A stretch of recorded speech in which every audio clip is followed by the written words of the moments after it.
Nuestro sermón de hoy está basado en una promesa que Dios hace en la Escritura al pueblo de Israel en el Antiguo Testamento. Y es una gran promesa porque la verdad es que muchos de nosotros la hemos leído durante años, probablemente mientras más años hemos pasado en la fe, muchas más veces hemos leído esta promesa porque está en uno de los libros que es bastante común compartir, ¿no? Es un libro, diría yo, uno de los profetas que escribe muchísimo en el Antiguo Testamento. El libro de Isaías es un libro grande, con mucha carne, con mucha profundidad, con mucho mensaje también profético hacia el pueblo de Israel, como en el Antiguo Testamento se veía, pero también con muchos mensajes que, a pesar de ser para el pueblo de Israel, también nos sirve a nosotros como principio, porque podemos adquirir muchos de los principios que aparecen en el Antiguo Testamento y aplicarlos también a nuestra vida hoy en día. No porque sea el Antiguo Testamento, no vamos a estar usando también los principios que ahí aparecen. Si bien es cierto, muchas de las cosas que aparecen en el Antiguo Testamento eran el mensaje para el pueblo de Israel, aparece la ley y todas las cosas que están involucradas con el pueblo de Israel, eso no quiere decir que no podamos tomar estas mismas enseñanzas y aplicarlas al contexto en el que nosotros estamos. Obviamente, muchos de los mandamientos y muchas de las cosas que Dios dice en el Antiguo Testamento están directamente ligadas con el pueblo de Israel, pero la verdad es que todo lo que podemos aprender también de ahí es algo que nos va a ayudar y va a edificar mucho nuestra vida. Y para ser honestos también, cuando Jesús vino y estuvo aquí en la tierra, lo que él predicaba estaba relacionado completamente con el Antiguo Testamento, porque el Antiguo Testamento, digámoslo de alguna manera, era la Biblia de Jesús en ese momento, la Biblia que él predicaba y la Biblia que los hermanos también estaban escuchando. Entonces no había una gran diferencia entre un testamento y otro, porque no existía el otro, existía uno nada más. Cuando Pablo le dice a Timoteo acerca de la importancia de que en las Escrituras él pueda encontrar lo que se necesita para salvarse, cuando él dice que toda la Biblia está inspirada por Dios y es útil para reprender, corregir, edificar e instruir en la justicia, está refiriéndose también al Antiguo Testamento. Es decir, todo el Nuevo Testamento básicamente se basa en lo que el Antiguo Testamento estaba enseñando y hay muchos principios acerca de todo lo que el apóstol Pablo, por ejemplo, la carta a los Hebreos, por ejemplo, menciona muchísimo texto del Antiguo Testamento. Es más, Jesús utiliza el libro de Isaías también para referirse a los religiosos hipócritas que habían perdido el corazón para Dios y habían empezado a vivir en base a reglas, a vivir en base a reglas humanas. Entonces, qué bueno que ya estamos conectados por aquí y vamos a ir entonces a Isaías 49. Hoy vamos a leer un texto en Isaías 49 y le pido por favor que abra su Biblia conmigo ahí en Isaías 49. Vamos a estar leyendo los versículos 14 al 16. Versículos 14 al 16 vamos a estar leyendo y vamos a estar analizando un poco lo que nos dicen las Escrituras en este lugar. El título de nuestro sermón para esta mañana es una afirmación. Yo nunca me olvidaré de ti. Yo nunca me olvidaré de ti. Y es una afirmación que nace de una promesa que Dios también está dando para el pueblo de Israel en este contexto, en el libro de Isaías. Esta mañana entonces, por favor, abra su Biblia en Isaías 49. Vamos a estar leyendo versículos 14 al 16. En la invitación aparece verso 15 al 16, pero quiero ampliarlo al 14 al 16 y voy a hablar un poquito también del contexto del capítulo 49 y de algunas contrapartes que aparecen aquí también. Prácticamente, para empezar con el sermón de hoy, prácticamente cada noche del año, ¿no? Prácticamente cada noche del año, a menos que por alguna razón yo no lo pueda hacer, voy con mis hijos a la cama. Voy con ellos, oramos, algunas veces compartimos alguna escritura, otras veces una historia de la Biblia, pero generalmente, prácticamente todas las noches, les cuento un cuento, les doy un cuento, algo que los haga pensar y que puedan acostarse también y puedan, mientras están durmiendo, pues de alguna manera recordar las cosas de las que estamos hablando. A veces los cuentos son cuentos tradicionales, Otras veces ellos dicen algunas palabras y yo les invento un cuento. Y otras veces se me ocurre cualquier cosa para hablar ahí con ellos y empiezo a contarles una historia de la imaginación, ¿no? Entonces, cada noche prácticamente del año hago esto. Cuando termino la historia, el cuento, nos damos buenas noches, ellos empiezan a quedarse dormidos y ya cuando están prácticamente dormidos, salgo del cuarto y voy a hacer las cosas que necesito terminar de hacer durante mi noche antes de dormir. Otras veces espero hasta que se queden dormidos y otras veces me quedo dormido con ellos también y entonces salgo del cuarto cuando ya están todos durmiendo y me voy a la cama o a estar con mi esposa un ratito antes de ir a dormir. Pero desde hace un tiempo mis hijos han empezado a hacerme algunas preguntas que son preguntas importantes para ellos, obviamente porque hablan de las dudas o de las inquietudes que ellos tienen con respecto muchas veces a Dios. Y en este último tiempo, en estos últimos meses, probablemente mi hija mayor y mi hijo, obviamente, han estado preguntándome muchas cosas sobre Dios, pero hace unas noches atrás, mi hija me hizo una pregunta que me hizo reflexionar muchísimo también en el pasaje que quiero compartir hoy. Porque ella me dijo algo así, me dijo, papá, ¿tú crees que Dios me quiere? Ella me preguntó, ¿no? Si yo creía que Dios la quería a ella. Y obviamente yo le respondí que Dios no solamente la quería, sino que la amaba profundamente. Pero había algo detrás de esa pregunta. Había algo, había cierta inseguridad. Después ella me habló y me contó que ella creía o pensaba que Dios no la podía querer porque ella de repente se portaba mal o peleaba con su hermano o nos hacía renegar. Entonces todas esas faltas con las que ella cargaba encima, pensaba que eran básicamente una respuesta negativa hacia Dios y por ende Dios no la podía amar porque ella se portaba mal durante el día o nos hacía renegar o peleaba con su hermano. Yo le respondí nuevamente con una pregunta y le dije, hija, ¿tú sabes que yo te amo? Y ella me respondió que sí. Y también le hice notar que a pesar de las cosas que ella hiciera, es decir, a pesar de que me haga renegar, a pesar de que se enoje con su hermano, a pesar de que a veces meta la pata en diferentes cosas o que haga o que se meta en problemas, a pesar de todo eso, yo la voy a amar. Y la voy a amar mucho porque obviamente es mi hija. Es mi hija y como es mi hija la voy a amar y la voy a amar siempre. Y muchas veces he orado también por eso, para poder amar a mi hija a pesar de cualquier circunstancia. De hecho, hay algunas cosas que le digo muchas veces en la noche y generalmente cuando ella está durmiendo, está inquieta, le digo, hija, nada de lo que tú hagas puede hacer que yo te ame menos. Es decir, nada, pero nada de las cosas que mi hija puede hacer, incluso herirme, porque algunas veces me ha herido, ¿no? Ha dicho palabras que en medio de su enojo que me han herido, incluso las palabras fuertes que ella ha dicho, o las cosas que ha hecho, yo le digo, mi amor, nada de lo que tú hagas puede hacer que yo te ame menos. ¿Y por qué es así? Porque soy su padre. Y yo entiendo a muchos padres que aman a sus hijos de una manera profunda. Entonces, cuando ella me hizo esta pregunta de si Dios realmente la quería, yo inmediatamente le compartí cuánto yo la amo, a pesar de todas las imperfecciones que ella pueda mostrar o los errores que pueda cometer. Y al mismo tiempo le hice notar que si yo, que soy un hombre normal, común y corriente, un hombre con pecado y con errores, un hombre que no sabe ser buen padre completamente porque no lo sé, estoy aprendiendo, al igual que muchos de nosotros, si yo la puedo amar de una manera incondicional, le dije, ¿cómo crees tú que Dios no te va a querer? O sea, Dios puede amarnos a nosotros de una manera tan profunda a pesar de las cosas que hacemos. Dios ama a mi hija no por las cosas que ella hace, sino por lo que ella es.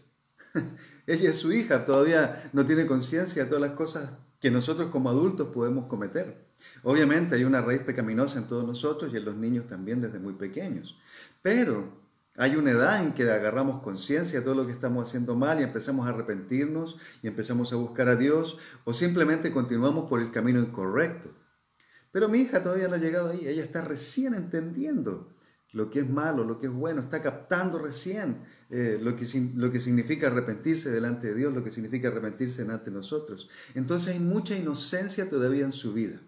Por ende, nuestro Dios obviamente perdona y ama profundamente a todos los pequeños que están en esta situación. Entonces, si Dios puede perdonar y Dios puede amar de esa manera, mucho más grandemente que nosotros los seres humanos, entonces, ¿cómo no va a poder amar a mi hija? Bueno, llegamos a esa conclusión, después se quedó dormida y no volvió a preguntarme nada más de eso. Pero me hizo pensar mucho esa pregunta, porque fíjese que en Isaías 49, versículos 14 al 16, nos encontramos en un contexto donde hay una parte, un contraste fuerte entre el pueblo de Israel que se ha portado mal con Dios, porque como usted sabe, el pueblo de Israel se portaba bien con Dios y al rato abandonaba a Dios, se portaba bien con Dios y nuevamente volvía a abandonar a Dios, a enojarse con Él, a comportarse mal, a adorar otros ídolos, a buscar otros dioses. Incluso cuando en el Éxodo Dios los había sacado de Egipto y Moisés se fue al monte para poder buscar las tablas de la ley, como se demoraba tanto, los ciudadanos del pueblo de Israel pues se preocuparon y empezaron a construir un ídolo. Entonces ya cuando bajó Moisés, y usted sabe la historia, se enojó, tiró las tablas al piso, se destruyeron y el pueblo nuevamente entró en esa discordia entre lo que era Dios y lo que eran sus dioses. Entonces había mucha división en cuanto al pueblo de Israel y Dios. Sin embargo, el capítulo 49 nos muestra una situación muy especial aquí. Probablemente el pueblo había estado 70 años en cautiverio y había pasado mucho tiempo desde la última vez que Dios probablemente les había bendecido con algo, ¿no? Ellos habían dejado de ser esta ciudad próspera que había sido durante mucho tiempo, este pueblo próspero, y ahora estaban básicamente en cautiverio nuevamente, habían entrado otra vez a la esclavitud y estaban viviendo situaciones complejas en su vida. Entonces era fácil para ellos pensar que ya Dios no los amaba, porque empezaban a mirarse ellos mismos y veían lo malos que habían sido con Dios, lo perversos que habían sido en su relación con Él, y empezaban a mirar que venía un profeta, que era Isaías, y que le estaba dando buenas noticias acerca de que Dios los amaba, pero ellos se cuestionaban incluso ese amor. No podían creer básicamente cómo es que Dios podía amar a personas como ellos. Y más aún, si Dios les decía que los amaba, ¿por qué ellos se sentían abandonados? Muchas veces nosotros también probablemente nos hemos sentido así, abandonados por Dios. Pero mire, el verso 14 del capítulo 49 nos dice lo siguiente. Pero Sión dijo, el Señor me ha abandonado, el Señor se ha olvidado de mí. ¿Cuántas veces, mi estimado, mi estimada, usted se ha sentido abandonado por Dios? ¿O cuántas veces ha sentido que Dios no le ama o ha pensado que producto de todos los errores que usted ha cometido, Dios ya no le ama, ya no lo quiere ver? Muchas veces nosotros mismos los cristianos somos quienes apartamos a la gente de Dios. Vamos haciendo a un lado a la gente para que no esté con Dios, porque con todos nuestros pensamientos o nuestras buenas intenciones para que la gente esté cerca de Dios, por nuestro gran celo religioso acerca de cómo debe vivir un cristiano, por nuestros dogmas religiosos, porque a lo largo del tiempo vamos adoptando ciertos dogmas también religiosos. De alguna manera, muchos de nosotros empezamos a apartar a los cristianos que por alguna razón han pecado, los empezamos a apartar de Dios. ¿Cómo hacemos eso? Pues poniéndole reglas, poniéndole normas, diciéndole a la gente que debe vivir de una manera que muchas veces no es la manera que Dios exige que uno viva. A veces nos parecemos más a los fariseos en el Nuevo Testamento o a los religiosos en el Antiguo Testamento, a esos sacerdotes que buscaban que la gente viviera de acuerdo a una ley que ni ellos podían vivir. Y Dios nos dice acá algo tremendamente importante, esta pregunta de la soledad en la que podemos encontrarnos. Sión dijo, el Señor me ha abandonado, se ha olvidado de mí. Pero el versículo 15 nos dice lo siguiente. ¿Puede una madre olvidar a su niño de pecho y dejar de amar al hijo que ha dado a luz? Y escúchelo bien, porque esto es una reflexión especialmente para todas las mujeres que han sido madres y que entienden el amor de madre o que han tenido una madre. ¿Puede una madre olvidar a su niño de pecho y dejar de amar al hijo que ha dado a luz? Aun cuando ella lo olvidara, yo no te olvidaré. Grabada te llevo en las palmas de mis manos. Tus muros siempre los tengo presentes. Fíjese, el pueblo está diciendo, el Señor me ha abandonado. El Señor no quiere nada conmigo. Lo he defraudado. A lo mejor usted ha pensado así alguna vez. Yo he defraudado a Dios. He vivido una vida llena de pecado. Me hice cristiano hace años atrás, pero pequé, me alejé de la iglesia, me alejé de los hermanos, me alejé de Dios. Dios ya no me va a perdonar nunca más. Pero el pueblo de Israel estaba en lo mismo. El pueblo había pecado mucho, mucho, mucho. Pecaba, se arrepentía, cambiaba. Pecaba, se arrepentía, cambiaba. Así era la dinámica del pueblo de Israel. Y fíjese que muchas veces es también nuestra dinámica, porque pecamos, nos arrepentimos, cambiamos. Pecamos, nos arrepentimos y cambiamos. No es que vivimos en un estado de pureza completa siempre. No, cada día estamos cayendo en algo. Y cada día podemos pecar en algo que puede provocar en nosotros un colapso en nuestra vida espiritual y nos puede llegar a hacer pensar que Dios ya no quiere vernos, que Dios ya no nos quiere amar, que ya no somos nada para Él. Y eso probablemente estaba pensando el pueblo aquí. Dios me ha abandonado. Pero Dios les dice, oigan, ustedes pueden ver a una mamá con su hijo de pecho, con su hijo, con su bebé en los brazos cuando están amamantando un bebé. Ustedes pueden ver el amor que esa madre tiene por un hijo de ella. Ustedes pueden notar cuánto ella está dispuesta a dar, a sufrir, a sacrificar por su hijo. Pues fíjese, dice Dios, quizá una de esas madres pueda olvidar a su hijo.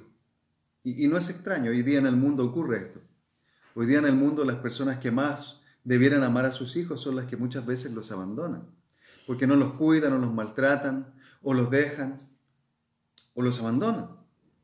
Simplemente los abandonan. Y puede ser producto de muchas cosas, enfermedades mentales, drogadicción o violaciones. Hay muchas situaciones que generan que una madre en algún momento pueda alejar a su hijo de su vida, desconectarse de él. Pero generalmente no ocurre porque es la relación más importante que existe entre un hombre y una mujer. Es la relación más importante que existe entre un hombre y una mujer antes del matrimonio. La relación de mamá con su hijo. Y Dios pone ese ejemplo. ¿Puede una madre olvidar a su hijo? Pues aunque ella te olvide, yo no te olvidaré, le dice Dios. Dios está hablando acerca de un amor mucho más profundo, mucho más intenso que el amor de una madre hacia su hijo. Dios le está diciendo al pueblo de Israel, hey, estás desconfiando, pero yo estoy aquí, siempre he estado aquí. Tú crees que estás solo, pero no es así, nunca has estado solo. Y se vuelve a repetir la pregunta, el Señor me ha abandonado, el Señor se ha olvidado de mí. Y puede ser que usted hoy día esté pensando esto porque está viviendo un sinnúmero de situaciones complejas en su vida. Y puede estar diciendo, me está yendo mal, me va en la vida mal porque Dios ya no está conmigo. O porque yo he sido infiel. Probablemente la razón del problema, en muchos casos, no todos, pero en muchos casos es porque sí ha sido infiel. No porque Dios le haya abandonado. ¿Y por qué digo esto? Porque la Escritura dice que el Señor tiene grabada en las palmas de las manos a cada uno de los miembros de su pueblo. Y fíjese que no está haciendo exclusiones aquí. Dios no dice, a ver, a Juanito lo tengo grabado en la palma de mi mano porque Juanito es fiel en su ofrenda, es fiel en el evangelismo, es fiel en el servicio, participa de todas las reuniones. Juanito es un hombre fiel en su hogar, es un buen padre, es un gran profesional. No está diciendo eso, Él no está diciendo yo te tengo grabada en la palma de mis manos porque haces cosas buenas delante de mí. No, Él simplemente dice te tengo grabada en la palma de mis manos. Y dentro de todas esas personas que estaban grabadas en las palmas de las manos de Dios, habían personas que idolatraban a otros dioses. Habían personas que habían abandonado a Dios, habían adúlteros, habían inmorales, habían personas de todo tipo. Pero Dios los tenía grabados en las palmas de sus manos. Ahora, para mí este pasaje ha sido tremendo durante toda la semana porque es una carta profética la de Isaías. Habla mucho acerca de la profecía, incluso menciona muchísimo sobre Jesucristo. De hecho, este texto en el capítulo 49 empieza a hablar acerca del siervo sufriente, acerca de Cristo. Está profetizando acerca de la misión de Jesús cuando Él venga, cuando Lucas 4 está hablando del propósito de Cristo aquí, liberar, libertar, dar vista. Está hablando Isaías acerca de lo que Jesús va a hacer como el Mesías también una vez venga a la tierra. Y aquí está hablando acerca de cómo Dios quiere restaurar al pueblo de Israel también. Dios no puede olvidarse de nosotros, hermanos. Y quiero pedirle por favor que usted tome nota de esto, porque es el centro de todo nuestro sermón de hoy. Dios no puede olvidarse de nosotros porque siempre estamos frente a sus ojos. Siempre.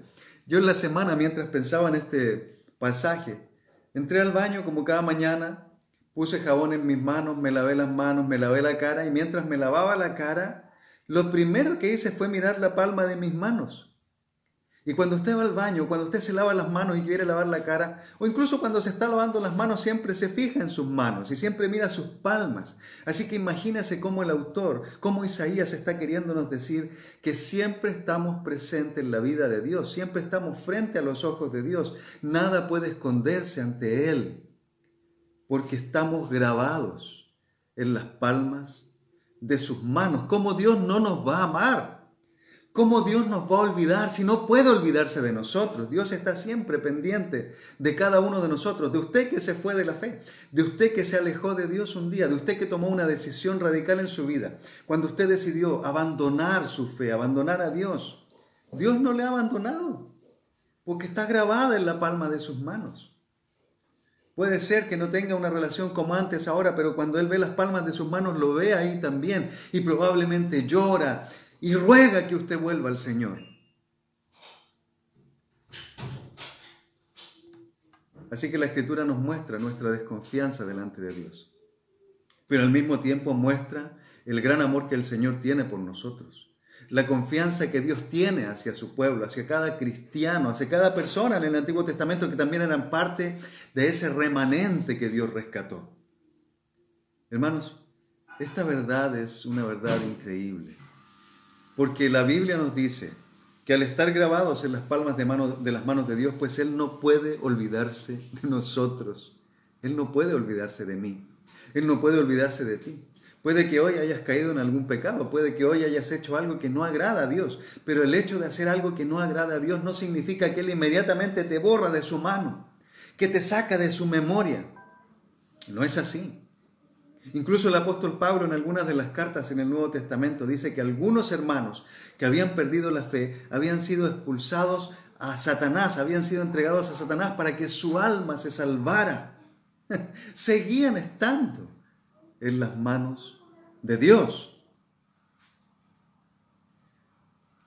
Así que hay varias conclusiones que he podido meditar y sacar esta semana. Pero especialmente quisiera compartir algunas cuatro convicciones que saco de esta escritura y que es producto también del estudio y de todo lo que he leído de otros comentaristas que están enfocados en este pasaje. Es tan profundo lo que dice acá. Pero fíjese, 4 verdades puntuales para nuestra vida.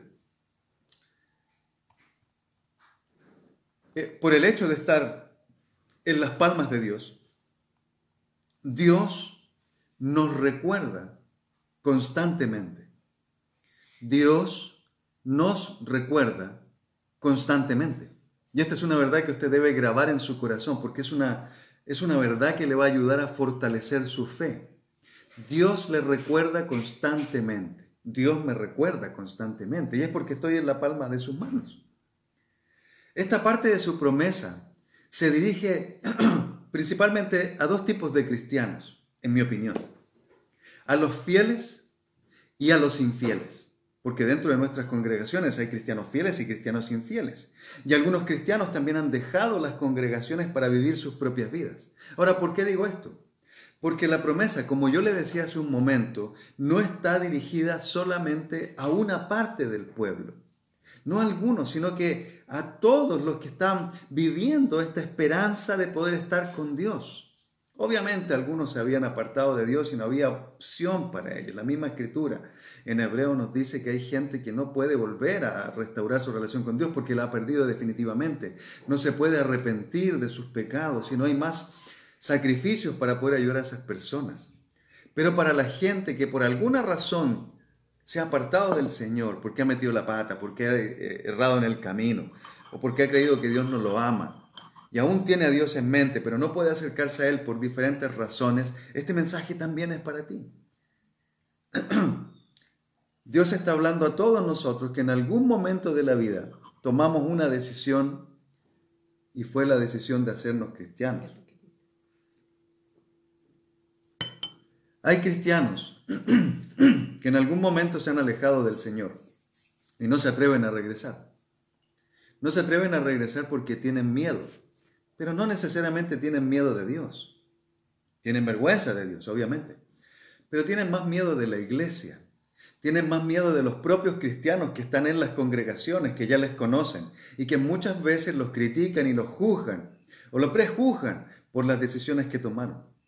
Es más difícil para un cristiano que se ha ido de la fe volver a la iglesia no por Dios, sino que por nosotros mismos. Tienen miedo de lo que los demás van a decir de ellos. O probablemente pueden pensar que Dios los va a rechazar debido a todo lo mal que se han portado. Es como lo que yo le compartí al principio. Mi hija me decía, ¿será que Dios me ama porque yo me porto mal? y todos nos portamos mal en algún momento. Pero nuestro Padre tiene un amor tan grande por nosotros que siempre está recordándonos, que siempre está pendiente de ti, de mí. Probablemente piensan que Dios ya no los va a amar. Sin embargo, la Escritura no nos dice que Dios no nos va a amar. La Escritura nos dice que estamos grabados en la palma de sus manos. Dios recuerda no solo a los que se portan bien, también a los que se portan mal. Y si tiene alguna duda de esto, puede ir al Evangelio de Lucas, por ejemplo, y mirar la parábola del hijo pródigo. Cuando el hijo pródigo pues se fue, abandonó a su padre, le pidió todo su herencia y por adelantado. Básicamente el hijo rechazó a su padre, rechazó a su familia. Y su padre amorosamente le entregó la parte de la herencia que le correspondía a él una vez que él estuviera muerto. Pero no se había muerto, simplemente el muchacho lo decepcionó. Lo defraudó. Dice la Escritura en Lucas que se fue a vivir la vida loca. Se gastó todo el dinero en cosas del mundo. Y claro, producto de todo lo que había hecho, el muchacho en algún momento decidió volver a su padre. Primero se arrepintió y le dijo al Señor que había pecado contra él. Pero después pensó en su papá y dijo, pucha, en la casa de mi padre tengo todo lo que necesito. Hasta los siervos tienen más comida que yo. Entonces decidió volver. ¿Qué habríamos hecho algunos de nosotros como cristianos religiosos? Pues probablemente habríamos mirado a ese hombre y habríamos empezado a pensar montones de cosas para hacerle daño, para criticar, para trabajar en él. O habríamos hablado con su padre, mira, ahí viene tu hijo, ese infeliz que te dejó a ti sin tu herencia, ese malvado. Pero ¿qué hace Dios? Dice la Escritura que este hombre lo vio cuando estaba de lejos y salió en su búsqueda. Fue a su encuentro con brazos abiertos. No lo criticó, no lo juzgó. ¿Y sabe por qué no lo hizo? Porque su padre siempre estaba pensando en él. Siempre estaba esperando que él regresara. Dios nos recuerda, hermanos, constantemente. Dios siempre está esperando que volvamos a él. Pero recuerde que ese hombre tenía dos hijos. Tenía el que se fue y tenía el otro. El otro que hacía todas las cosas bien delante de la gente, pero tenía un mal corazón. Era un hombre religioso. Y en ese contexto Jesús está atacando directamente al corazón de los fariseos. Pero hermanos, nosotros no debemos ser fariseos. Nosotros debemos ser cristianos. Personas que aman y piensan como el Señor. Y el Señor dice, ¿puede una mamá olvidar a su hijo? Pues yo no te voy a olvidar. Y si Dios no nos va a olvidar, ¿cómo nosotros podríamos olvidar a nuestros hermanos a pesar de que hayan hecho lo que hayan hecho? Porque son nuestros hermanos. Así que si usted en algún momento se alejó de Dios, regrese al Señor, que Él siempre está pensando en usted. Siempre lo quiere ver, siempre lo quiere recordar, porque no puede borrarlo de sus manos. Usted está ahí. Por otra parte, hay cristianos que no se van de la iglesia. Hay cristianos que seguimos en la iglesia, pero cargamos o cargan con la culpa de no poder vencer con algún pecado en su vida. Hay hermanos que tienen problemas con el alcohol y no hay por qué negarlo. Hay hermanos que son alcohólicos y que están luchando desesperadamente con esta situación, pero de vez en cuando vuelven a caer. Y en vez de ayudarlos, lo embarramos más porque empezamos a tirar piedras sobre ellos, muchos de nosotros. Y empezamos a juzgar y a criticar una enfermedad que para muchas personas es tremendamente difícil de recuperarse. Y en vez de ser un apoyo, en vez de ser un ánimo, en vez de ser amigos de esas personas, más bien empezamos a cargar y a cargar a la gente que sufre con estas situaciones. Y no solo con ese tipo de pecado. Hay otras cosas que ocurren en la vida de los cristianos. Y muchas veces como personas religiosas, en vez de ayudar, cargamos a la gente. Pero Dios no es así. Nuevamente, Dios no nos está diciendo que debemos cargarnos unos a otros. Al contrario, debemos ayudarnos unos a otros a llevar nuestras cargas. Entonces debemos ayudar al hermano que está pasando por una situación difícil. Si hay una pecaminosidad en su vida, debemos ayudar a ese hermano a soportar esa carga, a aliviar esa carga.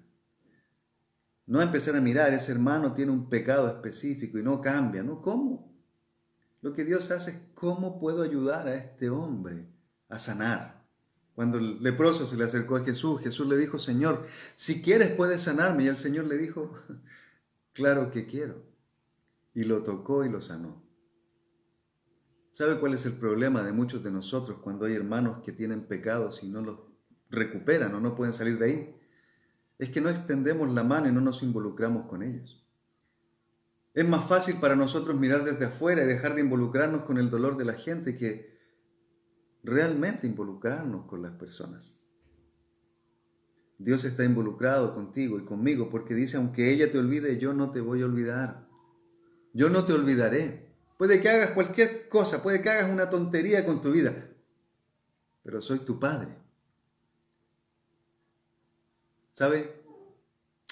Anoche mi hija me hizo una pregunta también, porque mi hija me hace unas preguntas que me hacen pensar y de repente me cuestionan incluso las decisiones que voy a tomar a futuro, pero me preguntó, papá, ¿algún día me echarías de la casa? Yo no sé si usted se ha puesto a pensar en eso, pero obviamente como padres pues hay situaciones que son intolerables en la casa, ¿no? Pero ella me hizo pensar, me preguntó de una manera tan humilde, me dijo, papá, ¿algún día me echarías de la casa? Y enseguida empezó a confesarme cosas que ella había hecho que no estaban bien, porque mi hija está tomando conciencia, está creciendo, está madurando mucho. Y está aprendiendo mucho acerca de lo que es bueno y malo delante de Dios. Y está entendiendo que si quiere estar bien con Dios, también tiene que estar bien con nosotros. Pero me hizo estas preguntas y yo le dije, hija, no lo sé, yo creo que no, porque no tenía la respuesta específica para darle. Pero lo que sí sé es que Dios tiene un corazón tan grande que es capaz de perdonar casi cualquier cosa en nuestra vida. ¿Dios lo echaría a usted de la casa? Pues es una pregunta que en algún momento podríamos hacerle al Señor. Por ahora, hermanos, simplemente debemos pensar que por el hecho del amor de Dios hacia nosotros, Él nos recuerda constantemente. Esta, hermanos, es una promesa muy importante. De hecho, este tipo de promesas que vemos en las Escrituras son las que nos dan la seguridad y nos permiten vivir la vida cristiana basados en la gracia de Dios y no en los méritos personales, porque algunos de nosotros pueden pensar que por mérito es cristiano o por mérito ha recibido la salvación o que es mejor que otro por todo lo que ha logrado en su vida, cuando no es así. Pablo nos dice que no por obras somos salvos, sino que por gracia y por fe. En Efesios capítulo 2, verso 8 al 9, Pablo hace referencia a este pasaje, porque por gracia ustedes han sido salvados mediante la fe, no mediante las obras, no mediante las cosas que hemos hecho. Esto no procede de ustedes, es decir, nada de la salvación realmente proviene de nosotros, sino que es el regalo de Dios, no por obras, para que nadie se jacte. Entonces ninguno de nosotros puede jactarse delante de otro diciendo, yo soy mejor que tú, por eso soy salvo. No, la verdad es que cada uno de nosotros, mis queridos hermanos, somos lo peor que existe en el mundo. Somos lo peor porque Dios no ha rescatado a lo mejor. Dios no vino por lo que no estaba enfermo, vino por los enfermos. Y nosotros éramos esos. Al mismo tiempo, Dios habla con Israel en el Antiguo Testamento y en Deuteronomios capítulos 7, 8 y 9. Dios hace unas referencias acerca de que el pueblo no ha ganado por su mérito lo que tiene. De hecho, le dice, el Señor se encariñó contigo y te eligió. Pero te eligió aunque no eras el pueblo más numeroso. Habían pueblos más numerosos. Y habían pueblos que significaban mucho más, pero dice la Escritura que Él lo escogió porque se encariñó con el pueblo, aun cuando no era el más numeroso, sino el más insignificante de todos. Después les dice, no se te vaya a ocurrir pensar que por tus propios méritos has recibido la riqueza que tienes. Recuerda al Señor tu Dios, porque Él es quien te da el poder para producir esa riqueza. Ni siquiera las cosas materiales realmente vienen por nuestras propias manos. Alguno puede pensar, este mes trabajé duro, este año trabajé duro, por eso tengo todo lo que tengo. No se te ocurra pensar que tienes todo lo que tienes por tus méritos, porque no es así. Es simplemente que Dios ha tenido la misericordia de darte lo que hoy tienes. De modo que no es por tu justicia ni por tu rectitud por lo que vas a tomar posesión de su tierra. No, la propia maldad de esas naciones hará que el Señor tu Dios los arroje lejos de ti. Entiende bien, dice la Escritura en Deuteronomio 9, versículo 6. Entiende bien que eres un pueblo terco, testarudo, como el mulo, dice en alguna parte de la Biblia. Y que tu justicia y tu rectitud no tienen nada que ver con que el Señor tu Dios te dé en posesión esta buena tierra. Hermanos, no tiene nada que ver con que nos portemos bien, muy bien. No tiene nada que ver. Ser tan bueno no es tan bueno, algunas veces. Porque muchas veces nos volvemos en fariseos, en religiosos que pensamos que estamos haciendo todas las cosas bien y por ende merecemos algo cuando no merecemos nada, hermanos. Ni tú ni yo merecemos nada. Es simplemente por gracia todo lo que tenemos. Y por gracia es que Dios nos recuerda constantemente. Pero otra verdad que también pude conseguir en la Escritura es que Dios nos está ayudando constantemente. Dios nos recuerda constantemente, pero Dios también está ayudándonos constantemente. ¿Cómo es eso? Dice usted. Pues bueno, fíjese usted que una de las cosas que yo más aprecio de mis suegros, porque yo amo mucho a mis suegros, yo estoy completamente en contra de esa gente que canta canciones contra la suegra y que dicen que las suegras son malvadas. No, mi suegra es maravillosa, yo la amo y ojalá esté viendo este sermón y escuche que yo la amo muchísimo y que aprecio mucho a mi suegro también. Mis suegros son un tesoro, una alegría para mi vida. Y fíjese que una de las cosas que más aprecio de ellos es que están siempre atentos a mi esposa, a su hija y a mis hijos y obviamente a mí. Pero ellos siempre están atentos y cada vez que hablamos, una de las preguntas que siempre nos hacen, ¿están bien? ¿Tienen lo suficiente? Pensando si tenemos suficiente para comer o si necesitamos dinero. Pues siempre están buscando la manera de ayudarnos. ¿Y sabe por qué? Porque nos recuerdan constantemente. Ellos constantemente, cuando están comiendo o cuando están haciendo algo, pues nos recuerdan. Porque estamos grabados en sus mentes, estamos grabados en sus memorias. Mis hijos están siempre presentes delante de mis suegros, de sus abuelos. Imagínese eso. Ahora, a nosotros, a mi esposa y a mí como padres, pues siempre estamos buscando ayudar a nuestros hijos.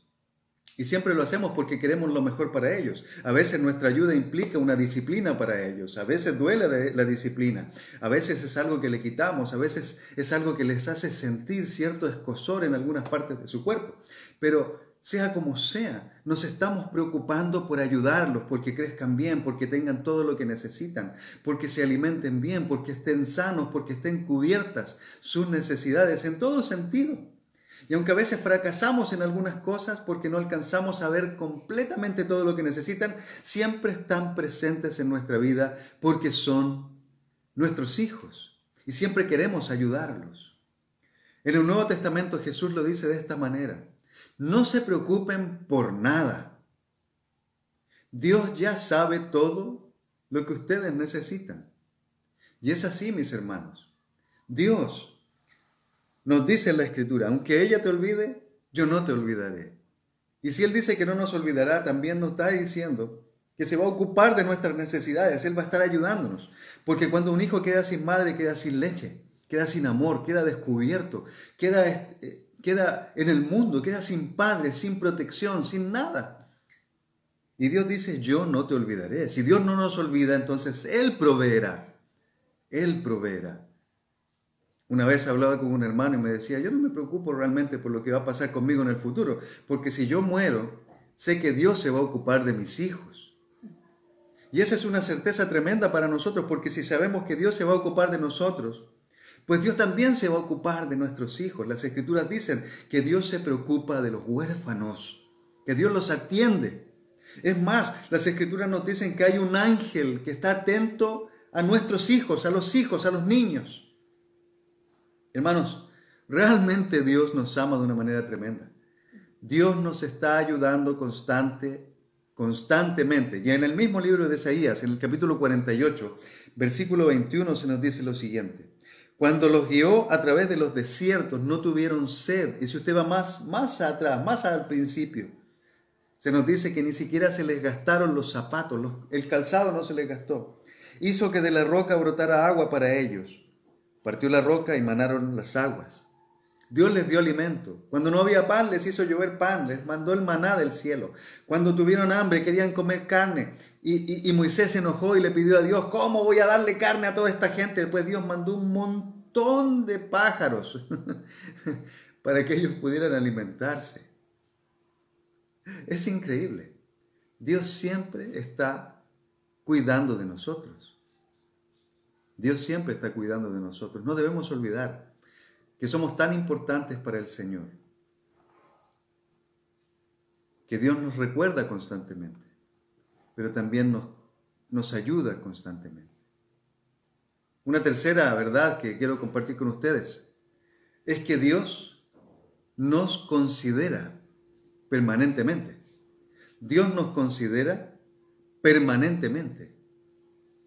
Fíjese que la Escritura dice, en el verso 16 de Isaías 49, grabada te llevo en las palmas de mis manos. Grabada. La palabra grabar no significa pintar con un pincel, no significa rayar o escribir con un lápiz, no significa simplemente hacer un tatuaje en alguna parte del cuerpo con un poco de tinta. No, la palabra grabar significa cincelar, es decir, romper, tallar en la roca. Es la palabra que se usa cuando Moisés subió al monte y recibió las tablas de la ley. Dios grabó en las tablas sus escrituras, sus mandatos para el pueblo. Y dice la Escritura que Dios tiene grabada en sus manos. Así que grabar no es lo mismo que escribir. Se refiere a los surcos, usted ha visto los surcos que se dejan en la roca al momento de cincelar para grabar en ella algún sentimiento importante o algún mensaje importante, especialmente de las familias a la gente que ha fallecido. Mi suegro trabaja en esto, mi suegro conoce muy bien el arte del cincel. Él es artesano, entonces él crea estas cosas, hace dibujos en la piedra, en el mármol. Utiliza su cincel y empieza a marcar esas letras, y esas letras no se terminan con el tiempo. Pueden pasar años y las letras siguen estando ahí porque están grabadas en la roca, grabadas en el mármol. Estas palabras no se pueden borrar, hermanos, con agua y jabón.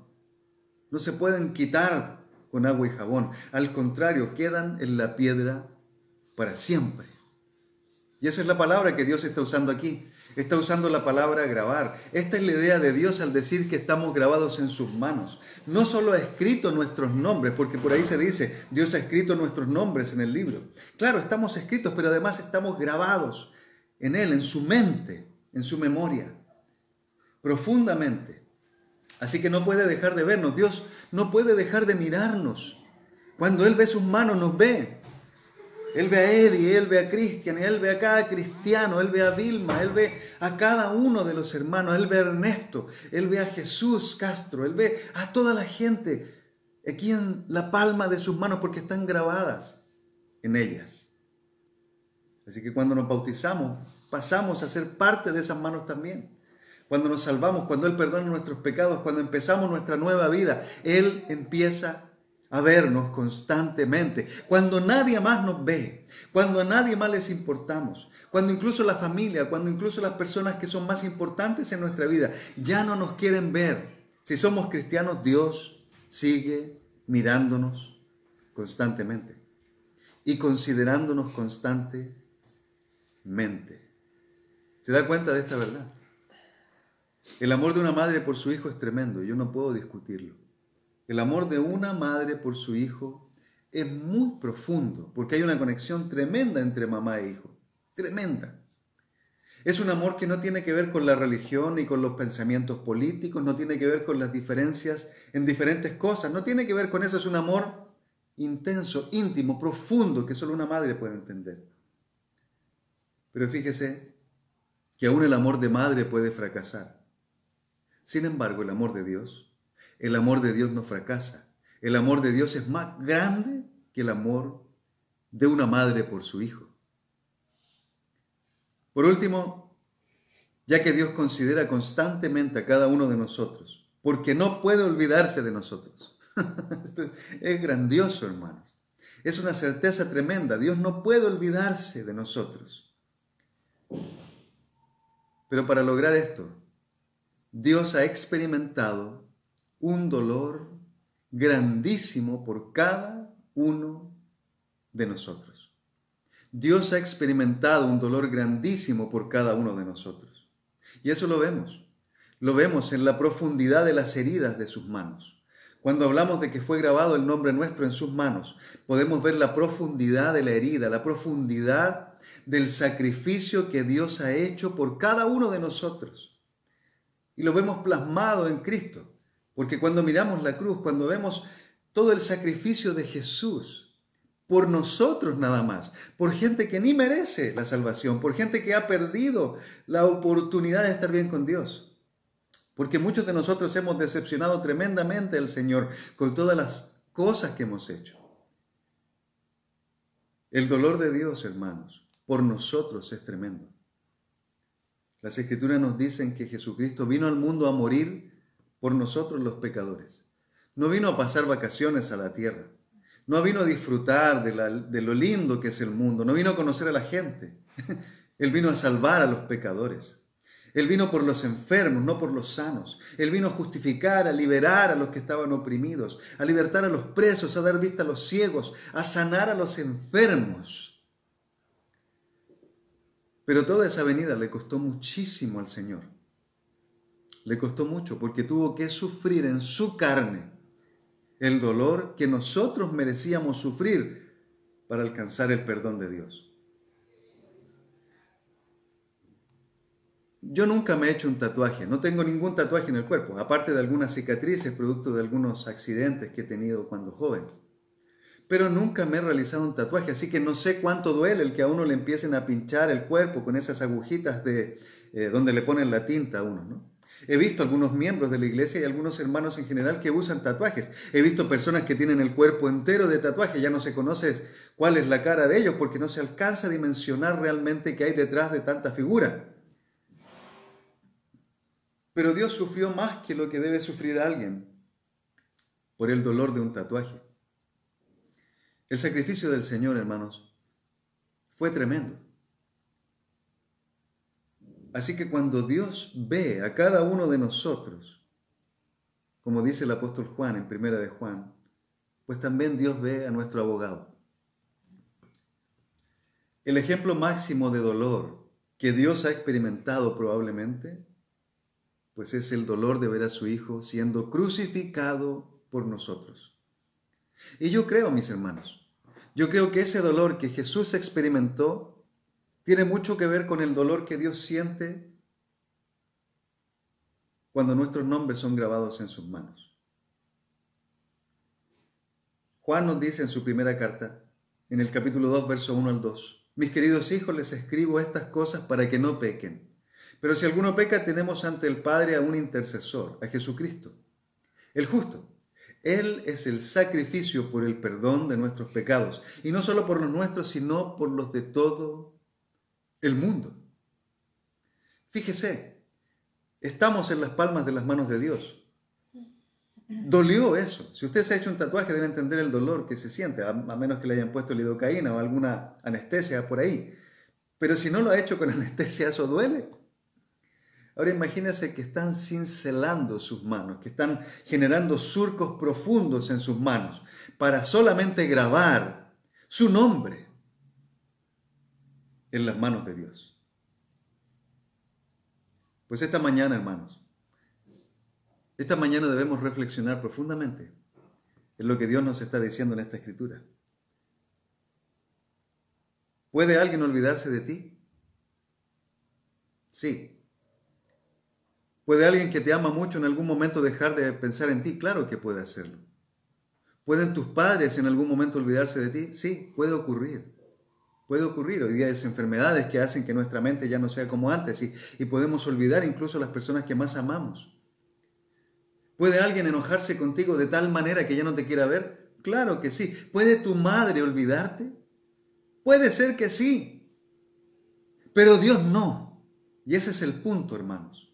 Dios no nos puede olvidar. Dios no puede olvidarse de nosotros porque siempre estamos frente a sus ojos. A partir de hoy, cuando usted mire sus palmas, cuando usted mire sus manos, no solamente mire sus manos, mi querido hermano, mi querido amigo, usted vea como Dios cada vez lo ve, cada vez lo piensa, cada vez lo siente.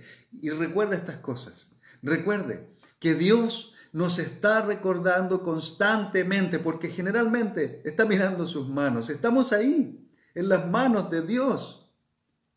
Dios nos recuerda. Dios nos ayuda constantemente, porque es nuestro Padre y nos ama profundamente. Dios nos considera permanentemente, porque no pueden borrar de sus manos nuestros nombres. Están grabados ahí. Por último, Dios ha experimentado un dolor tremendo por cada uno de nosotros. Que ese dolor tremendo que Dios ha experimentado por cada uno de nosotros no sea en vano. Cuidemos, hermanos queridos, nuestra salvación. Cuidemos nuestra relación con el Señor. Si de alguna manera usted se ha alejado de Dios, vuelva al Señor, hágalo ahora. Hágalo ahora. Porque Dios sigue recordándolo, porque lo tiene grabado en la palma de sus manos. Dios le bendiga, que tenga una buena tarde.